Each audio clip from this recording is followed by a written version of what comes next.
अस्सलामुअलैकुम। आज की वीडियो में हम बात करेंगे स्क्रम और एजाइल के बारे में। इन 2 चीज़ों के बारे में आपने बहुत कुछ सुना होगा, मतलब कि अगर आप सॉफ्टवेयर इंजीनियरिंग कर रहे हैं या सीएस कर रहे हैं या आईटी भी कर रहे हैं, तो आपने इन 2 फ्रेमवर्क्स के बारे में बहुत सुना होगा। तो ये है क्या है? मतलब कि इनकी ईज़ी-सी डेफिनेशन मैं आपको समझाऊँगा कि भाई ये 2 चीज़ें हैं क्या हैं, ये किस काम आती हैं और ये क्यों सॉफ्टवेयर डेवलपमेंट में इनका बहुत ज़्यादा रिलेशन है। तो ये बेसिकली इस चीज़ को हम कवर करेंगे। तो बेसिकली सम स्क्रम और एजाइल क्या होते हैं? तो हम पहले इसमें आते हैं कि स्क्रम और एजाइल होते हैं, दोनों फ्रेमवर्क होते हैं, इन सॉफ्टवेयर डेवलपमेंट में काम आते हैं। तो सॉफ्टवेयर डेवलपमेंट लाइफ साइकिल अगर आपने पढ़ा होगा, मेरी पिछली स्लाइडें देख लें सॉफ्टवेयर इंजीनियरिंग की, तो उसमें होता है कि भाई सोफे का एक वाटरफॉल मॉडल होता है, वो शुरू से होता है भाई, मतलब कि टॉप डाउन बेसिकली होता है कि मतलब कि लाइन बाय लाइन वो चलता है। फॉर एग्जांपल सबसे पहले डिज़ाइन होता है, रिक्वायरमेंट ली जाती है, फिर डिज़ाइन होता है, फिर उसकी इम्प्लीमेंटेशन सॉरी कोडिंग होती है, फिर टेस्टिंग होती है, फिर उसकी इम्प्लीमेंटेशन होती है, फिर डिप्लॉयमेंट होती है, ये सारी चीज़ें फॉलो करते हुए चलता है। लेकिन स्क्रम और एजाइल में ये जो होता है, ये बेसिकली सॉफ्टवेयर डेवलपमेंट में यूज़ होता है, ये उससे थोड़ा सा ऊपर का मॉडल होता है। ये मतलब उसी तरह का फ्रेमवर्क है, वाटरफॉल मॉडल है ना जिस तरह, उसी तरह का ये फ्रेमवर्क है जो एजाइल है। तो वो बेसिकली इस चीज़ को टैकल करने के लिए जो होता है, यानी प्रोजेक्ट मैनेजमेंट में, सॉफ्टवेयर की डेवलपमेंट की प्रोजेक्ट मैनेजमेंट में ये यूज़ होता है। तो अब हम देखते हैं कि क्या करता है ये। तो क्या क्या आता है software development to manage complex project and enhance collaboration among team members. तो पहले हम स्लाइड पे जाते हैं कि एजाइल क्या करता है। तो एजाइल बेसिकली एक आइटरेटिव अप्रोच होती है। आइटरेटिव क्या होती है? रिपीटेशन वाली अप्रोच। क्या कहते हैं? Agile is an iterative and incremental approach to software development. It emphasises breaking down project into small manageable iteration और स्प्रिंट्स।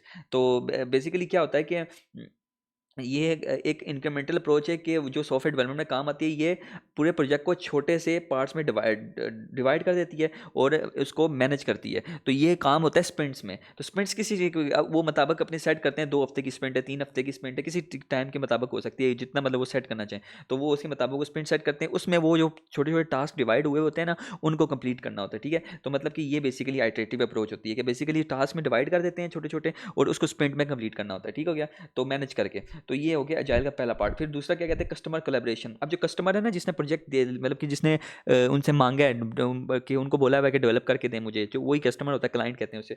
तो उसमें क्या होता है कस्टमर कोलैबोरेशन में? तो वो बेसिकली कस्टमर भी इसमें कोलैबोरेट करता है। कैसे? Agile prioritizes customer collaboration over contract negotiation. It involves continuously gathering feedback and stakeholder and adopting to changing changes. तो बेसिकली इसका मतलब ये है कि बेसिकली जो कस्टमर होता है ना, वो इसमें कोलैबोरेशन करता है, मतलब कि वो अपने रिक्वायरमेंट बताता रहता है कि भाई ये चीज़ उसको डिज़ाइन पसंद आया, ये अप्रोच इसको अच्छी लगी है, कि ये फीचर उसको अच्छा लगा, ये फीचर उसको नहीं चाहिए, ये फीचर, ये सारा उसको बताता है डेवलपर्स को। तो फिर वो उसको चेंज करते हैं। तो मतलब इसी तरह ये चलता है और ये कस्टमर को सेटिस्फेक्शन को पूरा करता है। तो इसमें कस्टमर भी कोलैबोरेट करता है। जो दूसरा होता है ना वाटरफॉल मॉडल, उसमें पहले रिक्वायरमेंट ले ली जाती हैं, तो फिर उसके बाद वो अपने रूल्स के फॉलो करते करते हो जाता है। लेकिन ये जो मॉडल होता है, ये आपके कस्टमर को कोलैबोरेट करवाता है। मतलब कि आप फॉर एग्जांपल, हमने एक 3 बच्चे लड़के हैं जिन्होंने, जो डेवलपर्स हैं, उन्होंने प्रोजेक्ट बनाया। तो वो जो जिसने उनसे माँगा है फ्रीलांस में वो प्रोजेक्ट, वो बंदा जब उनको भेजेंगे फर्स्ट स्प्रिंट में, बोलेंगे भाई कि हमने ये बनाया है, वो कहेगा भाई मुझे ये थोड़ा-सा इसमें ये फीचर ओड लगा है, या ये डिज़ाइन थोड़ा ओड लगा है, इसमें थोड़ी ये चेंजिंग कर दें। तो ये इस तरह से आप कह सकते हैं एजाइल प्रोसेस है, ठीक है? तो मतलब कि कस्टमर कोलैबोरेट कर रहा है, अपनी डिमांड बता रहा है कि भाई मुझे ये चीज़ चाहिए, इसमें ये नहीं चाहिए, या ये रिक्वायरमेंट चेंज की जाए। तो ये सारा वो कस्टमर कोलैबोरेशन में आ जाता है। फ्लेक्सिबिलिटी क्या होती है? जो एजाइल मेथोडोलॉजी होती है, वो जैसे कि स्क्रम है, स्क्रम, कानबान और एक्सट्रीम प्रोग्रामिंग, अभी स्क्रम पे हम आते हैं। प्रमोट फ्लेक्सिबिलिटी, ये सारी जो स्ट्रेटजीज़ है ना, ये सारी ये मेथोडोलॉजी, सॉरी, ये फ्लेक्सिबिलिटी को प्रमोट करती हैं, अडैप्टेबिलिटी को प्रमोट करती हैं। जो बिजनेस इवॉल्व कर रहा होता है ना, उसके मुताबिक चेंज को लाती हैं, समझ रहे हैं? तो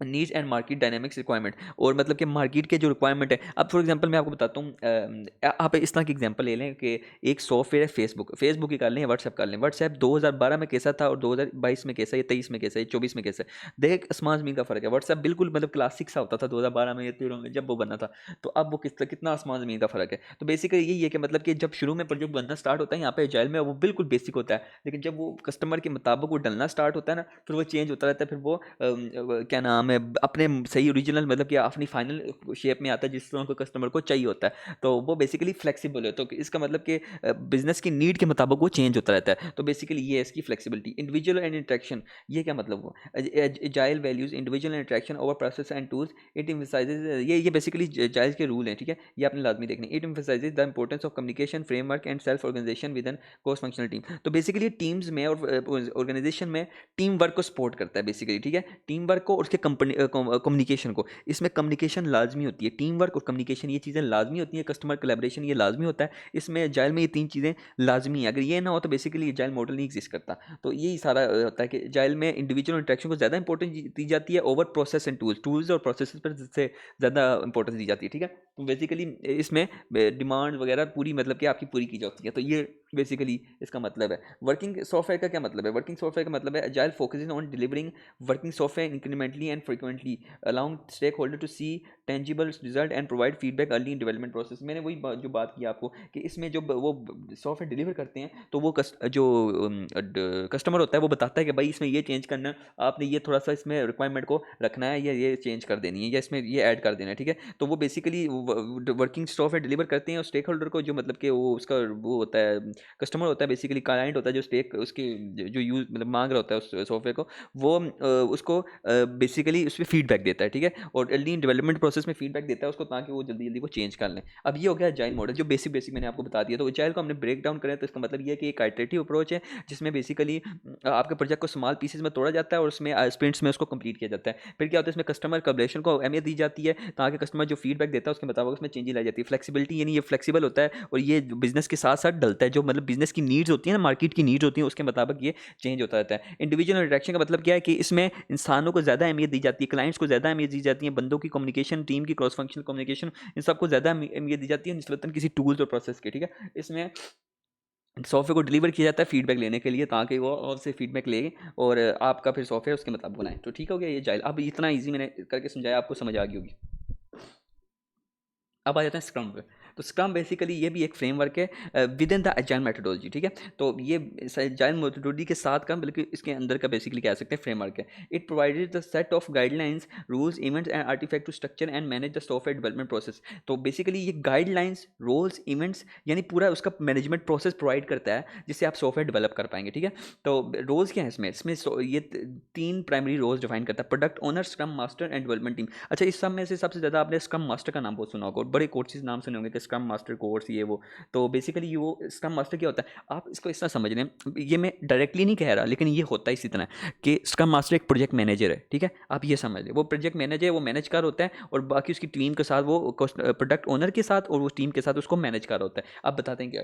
तो बेसिकली रोल्स हैं 3: प्रोडक्ट ओनर, स्क्रम मास्टर और development team. Each role has distinct responsibilities aim for delivering value to the customer and optimising the development process. तो बेसिकली हर रोल का अपना अपना अहमियत है और हर रोल ने अपनी अपनी बेसिकली कस्टमर को वैल्यू डिलीवर करनी है, ठीक है। तो अब क्या कहते हैं, अब स्प्रिंट्स में आ जाता है स्क्रम। क्या कहता है scrum divides the project scrum divides the project timeline into fix length iteration called sprints, ठीक है। ये डिवाइड कर देता है प्रोजेक्ट को स्प्रिंट्स में। अच्छा, अजाइल में भी ये करते हैं, स्क्रम में भी करते हैं, बेसिकली अजाइल के अंदर का मॉडल है ना ये। तो called sprints it typically lasting 2 to 4 weeks. ये मैंने आपको बताया 2 से 4 वीक्स का स्प्रिंट होती है। ड्यूरिंग ईच में the team plan execute and review are subset of feature और यूजर स्टोरीज। तो इसमें जो टास्क होता है ना उसको बेसिकली डेवलप करके उसको रिव्यू करते हैं, उसके फीचर को रिव्यू करते हैं, उसकी यूजर स्टोरीज को रिव्यू करते हैं और फिर उसको दोबारा उसमें अगर कोई चेंजिंग लानी है तो वो करते हैं और उसको कंप्लीट करते हैं, फिर वो स्प्रिंट कंप्लीट हो जाती है, ठीक है। तो डेली स्टैंड अप, अब इसमें ये मेन चीज़ डिफरेंस आ जाता है जाइल से कि इसमें स्टैंड अप्स होते हैं, ठीक है। डेली स्टैंड अप होते हैं। इसमें क्या होता है स्टैंड में कि बेसिकली जब स्क्रम की टीम होल्ड करती है एक स्टैंड अप मीटिंग और उसमें जो भी काम हुआ है दिन का पूरा, मतलब कि पूरा जो मतलब काम का हुआ है, जितने बंदों ने क्या क्या काम किया क्या क्या नहीं किया, वो सारे आके इस मीटिंग में अपना अपना काम बताते हैं, अपने प्रोग्रेस बताते हैं, अपने मतलब कि अपने प्रॉब्लम्स बताते हैं कि भाई मेरी प्रॉब्लम आ रही है, मैं स्पोर्ट में फंस रहा हूँ ये वो, तो मैं इसको कल फिक्स करूँगा या इस तरह, या मेरा इतना कंप्लीट हो चुका है। हाँ, और फिर क्या नाम है जो अगले दिन का काम होता है ना वो प्लान करते हैं। तो ये होती है स्क्रम स्टैंड अप मीटिंग। तो ये मीटिंग होती है, ये किस लिए होती है, ये यूज़ होती है ट्रांसपेरेंसी को प्रमोट करने के लिए, कोलैबोरेशन को प्रमोट करने के लिए और अकाउंटेबिलिटी को प्रमोट करने के लिए। मतलब बेसिकली आपके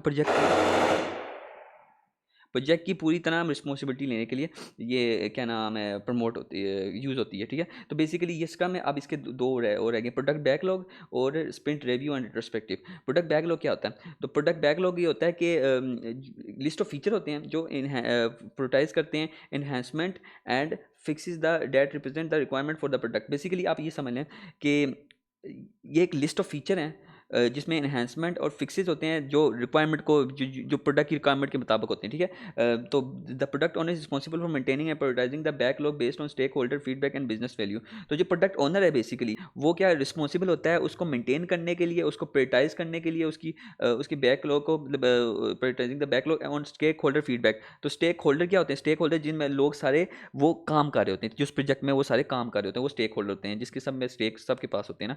तो बेसिकली जो इसमें हिस्सेदार होते हैं, और बिजनेस वैल्यू। तो बेसिकली ये जो प्रोडक्ट ओनर होता है रिस्पॉन्सिबल होता है उसको मेंटेन करने के लिए, उसको प्रायोरिटाइज करने के लिए ब्लैक बैकलॉग को, ठीक है। जो स्टॉक होल्डर की फीडबैक है उसके मुताबिक फीडबैक के मुताबिक प्रोडक्ट ओनर उन सबको जो उसकी बैकलॉग होता है उसको मेंटेन करता है, उसको प्रायोरिटाइज करता है और ये सारा उसको देखता है। तो ये प्रोडक्ट बैक। स्प्रिंट रिव्यू क्या होता है? स्प्रिंट रिव्यू और रिस्पेक्ट क्या होता है? तो basically at the end of E sprint her sprint के एंड में बेसिकली जब स्प्रिंट खत्म होती है, जो टीम होती है वो एक रिव्यू कंडक्ट करती है to demonstrate completed work to stakeholder and get feedback. जो मतलब कि जो स्टेक होल्डर्स हैं जिन्होंने मतलब सारा काम किया और जिस उसमें ओनर भी आ जाता है, तो उसको मतलब कि एक फीडबैक गैथर करने के लिए, सबसे फीडबैक लेने के लिए टीम से ही फीडबैक लेते हैं सब, मतलब कि जो जो स्टेक होल्डर आ जाते हैं जिसमें ओनर वगैरह सारे आ जाते हैं, तो उन सबसे फीडबैक लेते हैं। और they also hold a sprint retrospective to reflect on sprint process. तो मतलब कि वो एक स्प्रिंट रेट्रोस्पेक्टिव भी करते हैं जो पूरा स्प्रिंट प्रोसेस को डिफाइन करती है, मतलब कि जो भी प्रोसेस हुआ होता है ना स्प्रिंट का, उसको उसको भी मतलब कि वो क्या नाम है उस पर भी एक पूरी रेट्रोस्पेक्टिव यानी पूरी मतलब कि डिटेल उस पर बात की जाती है, उसको पूरा रिव्यू किया जाता है। तो आइडेंटिफाई एरिया ऑफ इंप्रूवमेंट, जिसमें आपको चेक किया जाता है कि क्या क्या इंप्रूव करना है और क्या क्या एडजस्ट करनी है, अपनी प्रैक्टिस क्या क्या उसके मुताबिक एडजस्ट करनी है, क्या क्या उसका सोल्यूशन निकालने, ठीक है। तो ये बेसिकली स्क्रम और एजाइल है। तो मुझे लगता है कि आपको समझ आई होगी एजाइल और स्क्रम में से क्या फ़र्क है। तो basically agile basically main model है जो मतलब कि पूरा सॉफ्टवेयर डेवलप करने में काम आती है। जो स्क्रम है, स्क्रम उसके अंदर विदन, ठीक है, within the agile methodology provide करता है गाइडलाइंस, रोल्स और इवेंट उस पूरे स्क्रम को मैनेज करने के लिए। तो बेसिकली ये पूरा एजाइल स्क्रम का आ जाता है सिनेरियो, ठीक है, कि ये क्या है। तो ये मुझे उम्मीद है कि आपको कन्फ्यूजन नहीं हुई होगी, या अगर फिर भी कन्फ्यूजन तो मैं नीचे कमेंट सेक्शन में आपको क्लियर कर दूंगा। शुक्रिया।